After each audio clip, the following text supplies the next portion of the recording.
dalam mencari nafkah, maka mari sedikit kita lihat janji-janji Nabi tentang begitu besarnya pahala orang yang mencari nafkah. Besar sekali Pak kita cari nafkah untuk anak dan isteri, ya.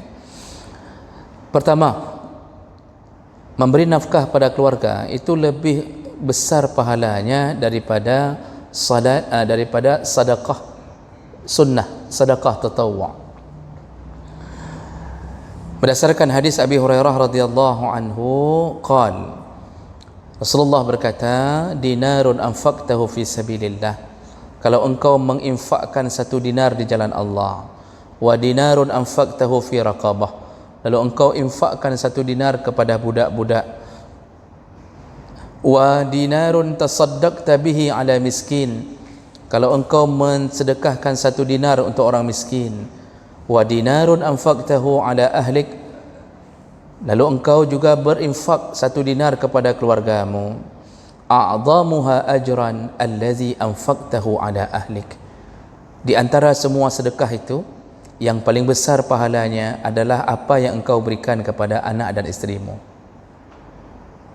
Coba bayangkan Bapak, hadis riwayat Muslim dengan derajat yang sahih, dibandingkan oleh Nabi, kita kasih sedekah fi sabilillah, misalnya ada orang berperang, kita kasih kuda, atau kita kasih modalkan untuk bepergian, makan di jalan, kita kasih, atau juga kita memberikan sesuatu kepada fakir miskin.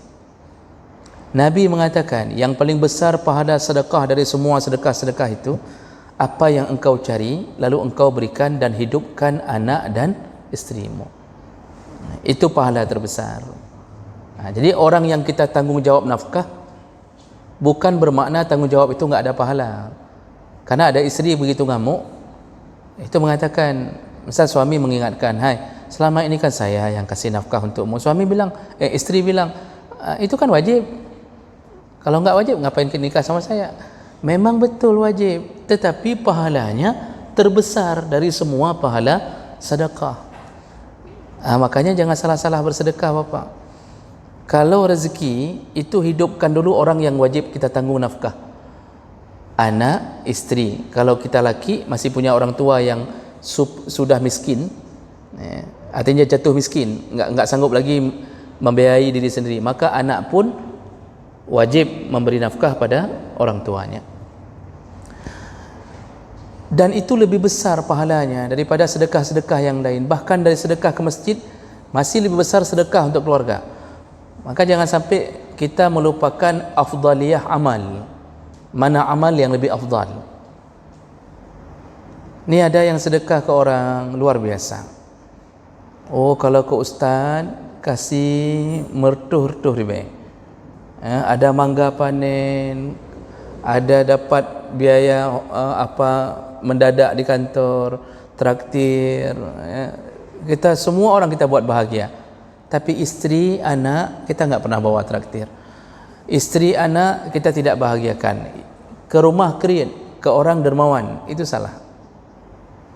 Lebih mulia memberikan nafkah ke sana daripada memberikan kepada yang lain. Jadi sampai Rasulullah mengatakan a'zamuha ajran, paling besar pahalanya. Karena salah satu daripada tipu daya syaitan membuat kebingungan mencari yang mana afdal. Itu tipu daya syaitan. Contoh, syaitan menipu orang diajak khusyuk dalam salat sunnah tapi tidak bisa khusyuk dalam salat wajib. Jadi kalau salat wajib enggak bisa khusyuk, seperti remeh begitu. Tapi salat sunnah, Masya Allah, menangis di waktu tahajud, khusyuk sekali. Salat subuh tak bisa khusyuk. Ditipu syaitan. Ditipu syaitan. Ini contoh-contoh barang syaitan membuat tipuan-tipuan. Kita salat sunnah qabliyah subuh serius, begitu salat subuhnya kita enggak serius. Ini tipuan syaitan. Jadi jangan salah-salah mengambil hukum yang lebih afdal, lebih diutamakan daripada yang kurang afdal. Ada orang qabliyah maghrib lakukan, ini waktu datang salat, sudah azan maghrib, lakukan qabliyah maghrib, dia lakukan. Habis maghrib ba'diyah enggak lakukan. Habis maghrib tadi sebelum maghrib lakukan, padahal yang sebelum maghrib ghair muakkad, sesudah maghrib muakkad, lebih besar pahala dan lebih kuat setelah maghrib daripada sebelum. Makanya kenapa dibuat sebelum maghrib ghair muakkad, agar orang kalau enggak lakukan pun enggak apa-apa, tapi kalau lakukan dapat pahala. Makanya orang buka puasa Senin Kamis sering enggak bisa lakukan qabliyah, tapi tidak perlu berkecil hati. Qabliyah maghrib itu ghair muakkad, enggak lakukan pun enggak berpengaruh, tapi setelah maghrib itu menentukan dapat rumah di surga.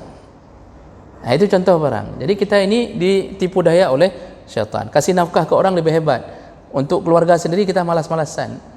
Saya pernah ada yang curhat, kisah nyata Pak, saya enggak sebutkan orangnya, di kita, daerah kita, sudah bercerai sama suaminya kasih uang seminggu Pak 20.000 seminggu untuk belanja.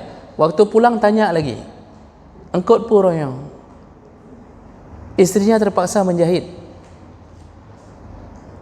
Sekitar sempat juga punya anak sekitar 2 orang. Ya, memang kita kayak gitu orang Aceh, walaupun bengeh mana aja. Jadi sempat punya anak 2 orang, kemudian bercerai. Jadi cerita, memang tetangga-tetangga pun bilang, Masya Allah, seminggu 20.000 kasih uang belanja, itu uang apa? Inilah ke orang lain luar biasa dermawan. Jadi besar pahala, melebihi pahala sedekah manapun orang yang mencari nafkah untuk keluarganya. Yang kedua, keutamaannya yaitu Rasulullah menjamin sampai 1 suap dimakan oleh istri berpahala, sampai 1 suap. Dalam hadis Sa'ad bin Abi Waqqas, Rasulullah sallallahu alaihi wasallam qala, innaka lan tunfiq nafaqatan tabtaghi biha wajh Allah. Kalau seorang di antara kamu mencari nafkah lalu memberikan nafkah karena Allah, cari nafkah, memberikan nafkah karena Allah, jadi keluar dari rumah benar-benar karena Allah, lalu dia memberikannya, illa ujirta 'alaiha, setiap yang engkau keluar tadi dan engkau beri semua berpahala, kata Nabi. Hatta ma taj'alu fi fammi imra'atik, sampai 1 suap yang engkau berikan kepada istrimu. Jadi ukurannya 1 suap, bukan 1 bungkus. Ini kita pulang Pak, kalau suami saleh itu apapun yang dia makan di luar dia bawa pulang untuk keluarga. Itu ciri-ciri suami saleh. Teringat, duduk dengan teman makan mie itu dia bungkuskan untuk anak dan isteri. Tapi ada tipe yang model habis makan bawa bau ke rumah, cerita lagi sama isteri, baru pulang dari pajuh mie goreng buno, belum pakai bing, kok mangak bing je ke aku, luar biasa hantum tak pajuh lagi nyan. Isteri dia tahu sudah 20 tahun dia dengar bing itu, yang dia dapatkan cuma bingkeng suaminya saja. Ini tidak baik. Jadi sampai Rasulullah mengatakan 1 suap dimakan oleh istrimu yang engkau bawa, malaikat mencatat per suap, bukan per bungkus, per suap. Bawa pulang sate padang, lontongnya belah-belah, suruh belah kecil-kecil. Dia makan 1 suap pahala, makan 1 suap pahala. Maka ciri-ciri istri yang salihah itu gemuk biasanya, gemuk karena dia ingin membuat suaminya masuk surga. Makan tu terusan makan, pakai baju-baju haidro ne marepok pahala, saya makan abang yang dapat pahala. Maka jangan tahan-tahan istri Pak, jangan tahan-tahan, suruh rampingkan, suruh diet, enggak usah, biarkan terus seperti drum, biarkan terus. Nanti kalau udah besar kali tinggal cari yang drong lain. Jadi contohnya begitu ya.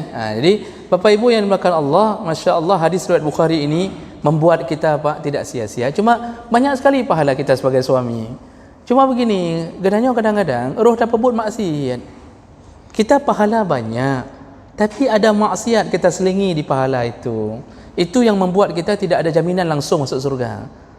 bisa jadi transit lebih dahulu dalam neraka akibat maksiat itu. Maka Allah besar-besarkan pahala, tapi Allah kecil-kecilkan dosa. Kalau pahala dikali-kali lipat, kalau dosa enggak dikali lipat, hanya sesuai dengan apa yang dilakukan. Itu bahagian kasih sayang Allah agar kita mudah masuk surga, supaya susah masuk neraka. Tapi kita nekat, lebih banyak maksiat daripada pahala. Maka bersemangatlah cari nafkah untuk anak isteri, karena setiap apa yang kita bawa pulang itu berpahala untuk kita, berpahala. Terus isteri yang makan itu dapat pahala? Tidak dapat. Dia dapat pahala menyenangkan suaminya, melayani suaminya. Bahkan lebih mudah lagi isteri masuk surga di tangan suami, selama suaminya ridha terhadap pelayanannya. Kemudian keutamaan berikutnya, memberi nafkah dihitung pahala sama seperti sedekah yang terbaik. Dari Miqdad bin Al-Ma'arib, dia mengatakan bahawa Rasulullah sallallahu alaihi wasallam bersabda, "Ma at'amta nafsak fahuwa laka sadaqah." Apa yang engkau makan untuk dirimu, maka engkau telah memberi sedekah untuk dirimu sendiri, kata Rasulullah. "Wa ma at'amta waladaka fahuwa laka sadaqah." Apa yang engkau beri makan untuk anak-anakmu, maka dihitung sedekah untukmu. Artinya engkau dapat pahala seperti bersedekah. "Wa ma at'amta zaujataka fahuwa laka sadaqah." Dan apa yang engkau beri kepada isteri-isterimu, isteri saja, apa yang engkau beri kepada isterimu, itu juga bernilai sedekah darimu. Jadi enggak ada yang sia-sia, satu pun enggak ada yang sia-sia apa yang kita bawa dari nafkah. Nah, hadis riwayat Ahmad dengan derajat yang hasan. Kemudian kelebihan keempat orang memberi nafkah, suami yang memberi nafkah, semua harta yang telah dinafkahi itu diberi keberkahan, lalu diberi ganti oleh Allah. Dari Abu Hurairah radhiyallahu anhu qala Rasulullah sallallahu alaihi wasallam, "Ma min yawmin yusbihul ibad fihi." Tidak ada sehari pun yang dilalui oleh seorang hamba kecuali illa malakani yanzilani, kecuali dua malaikat pasti selalu bersamanya. Jadi maksudnya kita ini Pak, hari-hari kita ditemani oleh dua malaikat. Artinya dua malaikat secara bergantian, shift. Malaikat itu kerjanya shift. Bukan bermakna malaikat tidak mampu untuk berjaga penuh, tapi Allah yang buat shift agar terjadi pergantian pencatatan amal. Kita ini dijaga oleh dua malaikat yang berganti pagi dan petang. Malaikat pagi bekerja sampai maghrib, malaikat maghrib bekerja sampai pagi. Makanya Rasulullah mengatakan, kalau engkau mendengarkan ayam berkokok, ayam jantan berkokok, dia sedang melihat malaikat. Sekarang coba lihat kapan ayam jantan berkokok, menjelang subuh dan menjelang maghrib. Kenapa mereka berkokok di waktu itu? Selalu mereka melihat malaikat bergantian di waktu itu. Jadi yang bisa lihat ayam, yang bisa lihat malaikat adalah ayam jantan. Makanya dia berkokok waktu maghrib dengan waktu subuh. Karena dia melihat malaikat. Asal sudah lihat malaikat, dia bersuara. Sama seperti keledai, kalau lihat syaitan dia meringkik. Ada hadis lain, anjing kalau sudah lihat malaikat, melihat syaitan, dia mulai menggonggong. Jadi anjing kalau lihat syaitan, dia menggonggong. Dan itu sering terjadi. Pada suatu tempat kami pernah meru'yah seseorang kesurupan, tapi kesurupannya ringan. Kalau sudah berat, itu biasanya kami alihkan kepada yang lebih ahli. Begitu lepas dari kesurupan orang ini malam nih kejadiannya Pak. Begitu lepas, di luar jendela rumahnya tiba-tiba anjing melolong, padahal tadi diam. Dia tadi diam, semua enggak ada suara. Begitu orang ini lepas dari kesurupannya, anjing melolong di luar. Nah, dari hadis Nabi terbukti bahwa anjing kalau melihat syaitan akan menggonggong atau melolong. Nah, jadi apa yang mau dibilang bahwa dua malaikat selalu bersama kita pagi dan sore. Rasulullah kemudian menceritakan, fayaqulu ahaduhuma, di antara dua malaikat itu melihat kondisi dari orang yang memberi nafkah. Malaikat pertama berdoa, Allahumma a'ti mumfiqan khalafa, ya Allah, berikanlah ganti kepada orang yang dermawan ini. Maksudnya orang yang mencari nafkah ini, berilah ganti. Ganti apa? Keberkahan. Maka kalau kita ikhlas mencari nafkah untuk anak isteri, Pak, hidup kita berkah. Kita bawa pulang yang halal, hidup kita berkah. Tapi bawa pulang yang haram, kebalikannya, Allah cabut keberkahan. Sebentar-bentar ribut, enggak habis-habis. Sudah 50 tahun kahwin, hana mau ubah dah tak set. Ya. Biasanya kan kalau ribut itu 5 tahun pertama. Itu saling mengenal, karena belum terlalu kenal. Ya. Jadi saling mengenal, enggak tahu ternyata orangnya bingkeng. Dulu pernah masa-masa dalam jebakan syaitan pacaran, enggak pernah nampak bahwa dia ternyata bingkeng. Karena dihiasi oleh syaitan. Begitu nikah, ketahuan semuanya. Nah, 5 tahun pertama itu adalah 5 tahun perjuangan. Maka banyak orang bercerai di 5 tahun pertama kalau kurang imannya. Setelah itu seharusnya sudah capek berantem, seharusnya sudah capek bertengkar. Paling sekali-sekali ribut ada, cuma enggak sampai seperti dulu, enggak lagi membara. Tapi kalau sudah terus-terusan sampai tua, itu perlu mempertanyakan ada apa sehingga Allah buat rumah kita selalu panas begini. Salah satunya kemungkinan besar efek dicabut keberkahan. Kenapa Allah cabut keberkahan? Kita hidup dengan harta haram. Makanya anak kita pun dek hafal Quran, dek ini, dek nak begini, macam kita enggak, tetap tidak sanggup dia melakukannya. Harta haram mengalir pada dirinya. Makanya malaikat pertama mendoakan, ya Allah, berikanlah ganti keberkahan kepada orang yang berinfak ini. Artinya dia telah beri nafkah untuk keluarganya. Berilah ganti dengan berkah. Nah, kemudian wa yaqulul akhar, malaikat satu lagi berkata, Allahumma a'ti mumsikan talafa, ya Allah, hancurkanlah harta orang yang tidak memberi nafkah ini.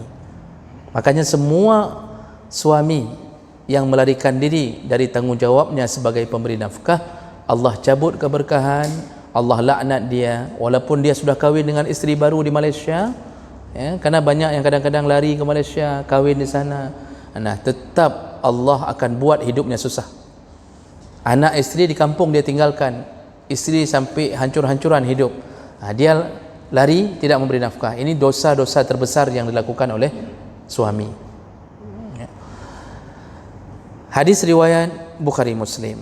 Nah, kemudian sedikit lagi, orang yang memberi nafkah kepada keluarga ikhlas karena Allah, maka menjadi penghalang dari siksa api neraka. Dari Adi bin Hatim, qala Rasulullah sallallahu alaihi wasallam, ittaqun nara walau bisyaqqi tamrah, jauhkan dirimu dari api neraka walaupun dengan memberi satu butir kurma. Tadi hadis Nabi yang pertama disebutkan tadi apa? Memberi terbaik adalah untuk keluarga.